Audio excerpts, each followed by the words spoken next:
Thank you for watching MMA Oddsbreaker. I'm Frank Trigg. That is Joseph Taimanglo getting ready to fight Justin Wilcox coming up here in Bellator 104.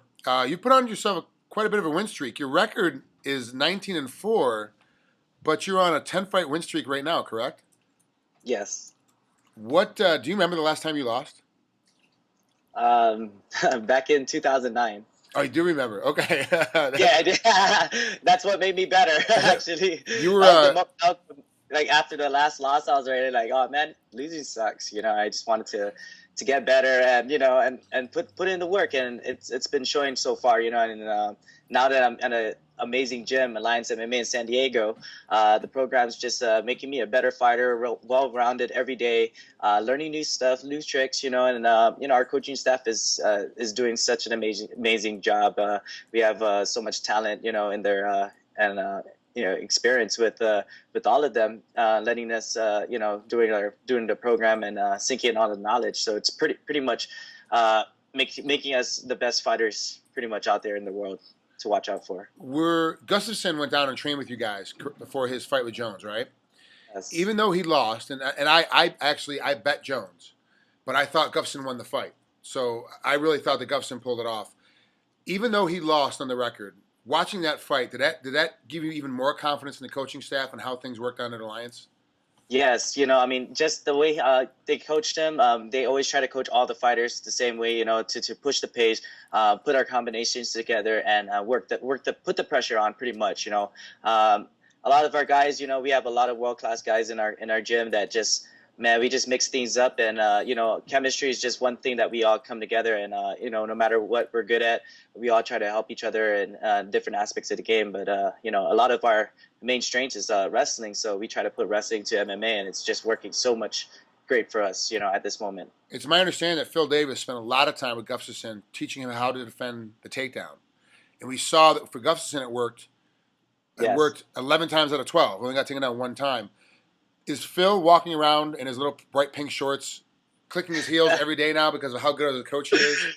No, he's always just wearing the pink shirt. He's trying to keep it classy. There's ladies around, so he doesn't want to take away all the attention away from everybody else in the gym. But it's great to have Davis in the gym, and also Gustafsson, and man, these guys inspire me. Training in and day out with alongside with them. Learning the same moves, techniques, and drilling them and applying it during sparring and training. And man, it's like I said, man, the chemistry is down at the gym is just I love it. Okay, let's stop making nice with Alliance Gym. Everybody knows I love it down there. Everyone knows that I like all the guys that train down there. It's like a real nice hot spot in San Diego. When I got there 2 years ago, I've trained with ATT before, but they had like all these great guys like Thiago Alves and Mike Brown, and I loved it, man. I was just like, wow. And then I come to another gym and a bunch of these guys, Dominic Cruz and all these guys, Phil Davis. I'm just like, what the heck? And training side to side with them, it's just it made a good bond, so far. How tough has it been for you? Because you're not only a fighter, but you're an actual real fan of our sport. Like, you really love the other fights. You love watching fights. You love other fighters. You are a fan of fighters. How tough was it when you were at ATT and at Alliance to all of a sudden be like, wow, that's Michael Chandler, that's Phil Davis, that's Gustafsson. Like, these are guys that you look up to as a fan, but they're also your teammates and training partners. Is it tough to make that switch sometimes when you got one of these guys yelling at you to get better? After you kind of like get starstruck in the beginning of training camp, and then now it's just a normal day routine. I love it, man. I mean, kind of looking back, and then you're like, oh yeah, those are those guys. But now it's just it's a daily routine. I mean, we all put in the the work and training together, where we get used to each other and get each other's jokes, and have a training gym time, and all the silliness goes down. How they do some wrestling, flirting, and all that stuff. So we all tease each other, crack some jokes. So it makes the bond even stronger and better. So it kind of like throws it out of my head to that they're that big of a stars. But now, but yeah, it just I'm cool. I'm calm, collective, and I realize who I'm training with. But at the same time, I'm in appreciation of them training with them and learning from them. Of all the guys you train with, if all of a sudden one of them, pick one, that all of a sudden wins a big fight and becomes a multimillionaire overnight, which one will change the most?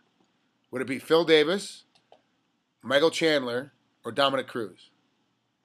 No, man, those guys, dude, nothing would change those guys. Those guys, I love it, man. That's one thing about those guys. They're. It's like everybody sees them on TV, but like I see them in the gym, and we see each other outside the gym too, and hang out a couple of times, man. And it's different, man. You know, those guys, man, they're just normal people, just like us, just loving, loving and living life, and love what we do. You know, it's MMA. We love the sport.